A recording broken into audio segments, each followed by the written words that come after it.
नमस्कार,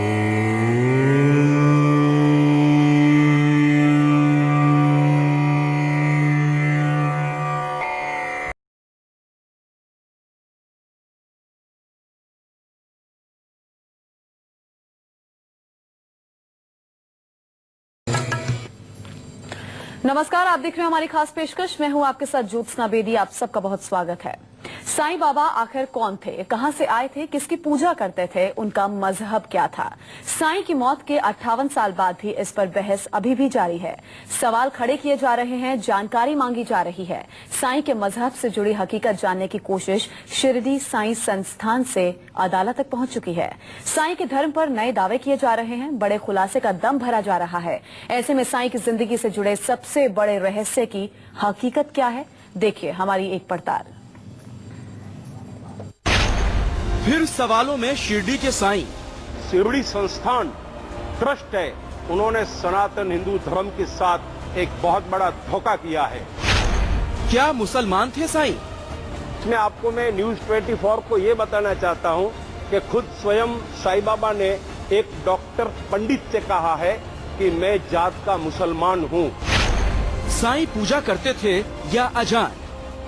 वे मस्जिद में रहते थे, मस्जिद में नमाज पढ़ते थे। साईं की समाधि है या कब्र? जब उनको दफनाया गया। साईं पूजा करते थे या अजान? वे मस्जिद में रहते थे, मस्जिद में नमाज पढ़ते थे। साईं की समाधि है या कब्र? जब उनको दफनाया गया तो ये उनका एक्चुअली ये कब्र था, ये कब्र। मौत के 98 साल बाद साईं पर फिर छिड़ा संग्राम। जो साईं संस्थान है शिरडी का, जो बुक दाभोलकर जी ने लिखा है, उसमें बहुत कंट्रोवर्सी है। अदालत से साईं की हकीकत बताने की फरियाद। शिरडी संस्थान वालों ने ये पाप किया है। साईं से जुड़ी आरटीआई से हुआ बड़ा खुलासा।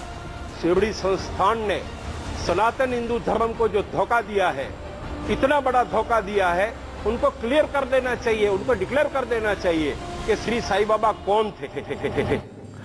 तो साईं के मजहब को लेकर नई बहस शुरू हुई है, खुद उनके ही ट्रस्ट से जुड़े एक शख्स की अर्जी से। साईं संस्थान के एक ट्रस्टी ने साईं का मजहब जानने के लिए साईं ग्रंथावली से लेकर तमाम पुराने ऐतिहासिक दस्तावेज खंगाल डाले, और वो कर रहा है ऐसे दावे जो चौंकाने वाले हैं।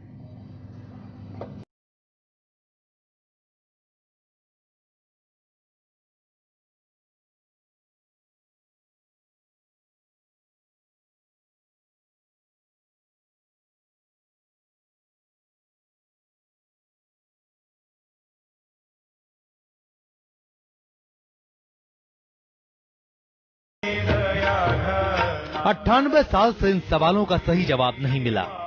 साईं के चमत्कार, साईं के करिश्मों के किस्से, एक फकीर से भगवान के दर्जे तक पहुंचने की कहानियों की भरमार है।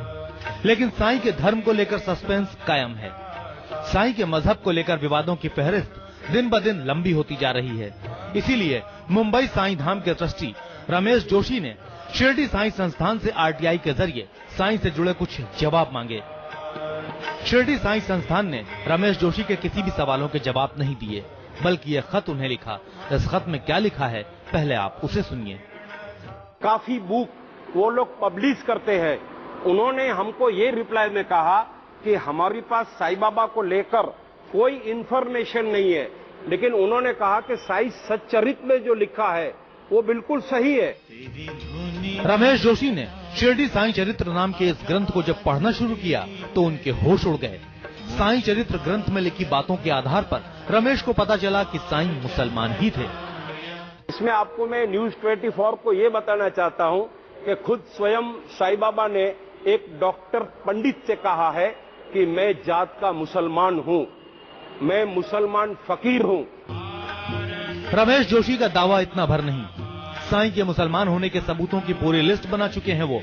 साईं से जुड़े कई ग्रंथों के सहारे रमेश ने ये जानकारी जुटाई है। इसी किताब में पेज नंबर 43 नंबर के ऊपर, पेज नंबर 43 के ऊपर लिखा है, ये देखिए पेज नंबर 43 के ऊपर लिखा है, एक साउथ इंडियन भक्त का हवाला दिया और उसमें ये लिखा गया है कि साईं बाबा हैदराबाद के एक मुस्लिम थे। ग्रंथों के साथ रमेश जोशी ने कई साक्ष्य साईं के मुसलमान बताने के लिए जमा किए हैं।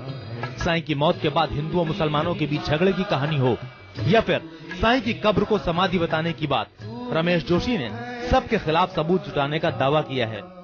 तो हमें पता चला कि ये मुस्लिम थे, इसीलिए मुसलमान मांग कर रहे थे हम इनको दफनाएंगे, और ये जब उनको दफनाया गया तो ये उनका एक्चुअली ये कब्र था, ये कब्र। रमेश जोशी ने साईं ग्रंथों के आधार पर और भी कई खुलासे किए। मसलन साईं का जन्म हैदराबाद के एक मुसलमान परिवार में हुआ था। साईं ने एक बड़े पंडित से खुद कहा था कि मैं मुसलमान हूँ। यहाँ तक कि इन ग्रंथों में ये भी लिखा है कि साईं बकरीद मनाते थे। इसमें इस किताब में ये भी लिखा हुआ है कि वे मस्जिद में रहते थे, मस्जिद में नमाज पढ़ते थे, और इसी किताब में ये लिखा है कि बकरा और बकरी को इस्लाम धर्म के अनुसार ये काटते थे। रमेश जोशी का आरोप है कि शिरडी साईं संस्था, ट्रस्ट और राज्य सरकार चाहती ही नहीं कि साईं की असल हकीकत सामने आए। शिरडी साईं ट्रस्ट पर रमेश ने सनातन धर्म से विश्वासघात का आरोप भी लगाया।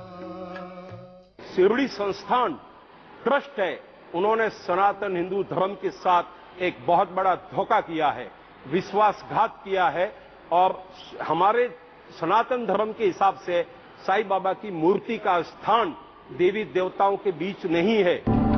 साईं ग्रंथों के इतिहास की जानकारी के आधार पर रमेश के दावा कर रहे हैं। रमेश जोशी ने अदालत में अपील कर इसकी हकीकत सामने लाने की कोशिश भी शुरू कर दी है।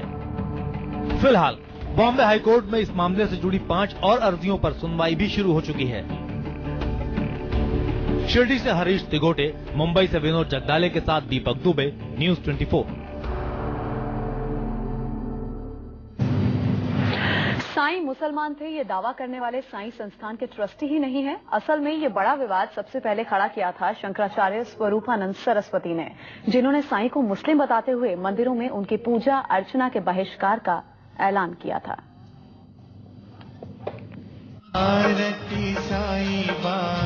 भले ही पूरी दुनिया में साईं बाबा के करोड़ों भक्त हैं, भले ही साईं बाबा करोड़ों लोगों के लिए भगवान हैं, लेकिन एक संत हैं जो साईं बाबा के वजूद पर हमेशा सवाल खड़े करते रहे हैं। और अब जब साईं धाम के ट्रस्टी रमेश जोशी ने साईं को मुसलमान बताया तो शंकराचार्य की तो जैसे मन की मुराद पूरी हो गई। शंकराचार्य ने कहा कि वो तो पहले से ही कह रहे हैं। पहले साईं के समर्थक थे, उसके बाद उन्होंने जब हमने साईं के संबंध में कुछ कहा कि वो ईश्वर नहीं है, गुरु नहीं है, संत नहीं है, कोई दक्षिण भारत में कोई परिवार है जो दावा कर रहा था, तो वो वहां गए, तो वहां उन्होंने खोज की तो पता लगा कि ये सब की बात जो है निराधार है।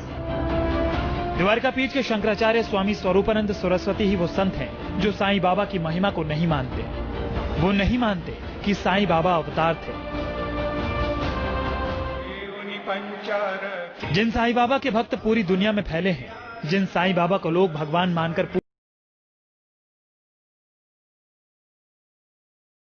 शंकराचार्य स्वरूपानंद सरस्वती उन्हें भगवान ही नहीं मानते। साईं की मूर्ति हमारे मंदिरों में रखी जा रही है, उसको हटाने से रोकने के लिए हम लोगों ने कहा कि न रोका जाए, मंत्रों को न बिगाड़ा जाए और फिल्म बंद किया जाए अंधविश्वास की।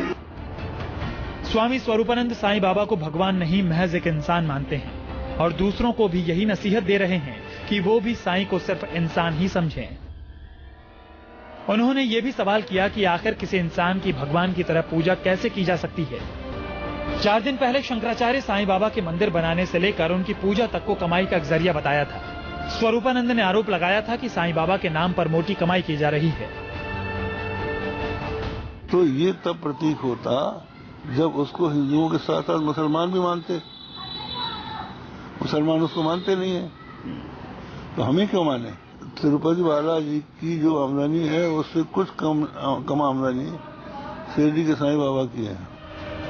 शंकराचार्य स्वरूपानंद ने दावा किया था कि साईं की पूजा को बढ़ावा देना एक इंटरनेशनल साजिश का हिस्सा है, ऐसी साजिश जो हिंदू धर्म को बांटने के लिए रची जा रही है। शंकराचार्य ने साईं बाबा की पूजा को बढ़ावा देना ब्रिटेन की साजिश करार दिया था। उन्होंने कहा था कि ब्रिटेन नहीं चाहता कि देश एक रहे, लिहाजा वो साईं के नाम पर हिंदुओं को बांटने की साजिश कर रहा है। तिरुपति बालाजी की जो आमदनी है उससे कुछ कम आमदनी शिरडी के साईं बाबा की है जी, मंदिर की है जी। तो ये दूसरे लोग इसमें हावी हो रहे हैं। यहाँ तो ये है, ये ब्रिटेन की तरफ से हो रहा है। ये चाहते हैं कि भारत में हिंदू प्रधान न रहे। शंकराचार्य के मुताबिक ब्रिटेन नहीं चाहता कि भारत हिंदू प्रधान देश रहे। 4 दिन पहले साईं बाबा के खिलाफ बोलते हुए शंकराचार्य यही नहीं रुके थे, साईं को सद्भाव का सबसे बड़ा प्रतीक मानने से भी इनकार कर दिया था। यदि ऐसे की उपासना की जाती है तो या तो उसका कोई फल नहीं मिलता या विपरीत फल होता है। तो जहाँ तक शिरडी के साईं की बात है, ये जन्म कर्म दोनों से मुसलमान। शंकराचार्य स्वरूपानंद सरस्वती ने सवाल उठाया था कि अगर साईं बाबा हिंदू और मुस्लिम दोनों समुदायों के बीच की कड़ी हैं, तो फिर मुसलमान उनकी इबादत क्यों नहीं करते। बहरहाल अब शंकराचार्य से मिलते जुलते दावों के साथ साईं धाम के ट्रस्टी रमेश जोशी भी मैदान में कूद पड़े हैं। देखना यह है कि साईं के मुसलमान बताए जाने के इस दावे पर अदालत कितना यकीन करती है। मुंबई से विनोद जगदाले और दीपक दुबे के साथ हरीश दिमोटे, शिरडी, न्यूज़ 24।